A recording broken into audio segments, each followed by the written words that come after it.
Yaani wewe siku 4 zote hata ufikiri kuna nyumba kubwa. Si ndio? Umebakia kwa nyumba ndogo. Umenisahau. Unajua nakaaje? Baby, si tunaongea, si unaona hata vile bibi mdogo. Sasa ilikuwa ukae kwake? Kwani ilikuwa ugombane?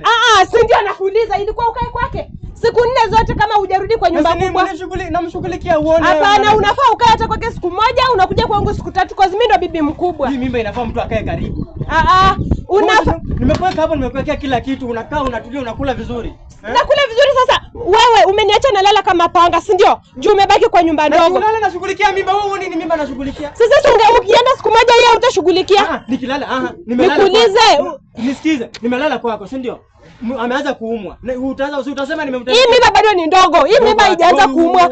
Najua hii mimba hata haijafika miezi 6. Hii mimba bado ni ndogo. Bibi amechoka. Umechoka nini na wewe? Ujue yako na bibi mwingine? Ama sikukuwa nimekwambia? Na si anajua tulidiscuss vizuri. Na sasa kwa unajua, si unamwambia atakuja kwa bibi mkubwa.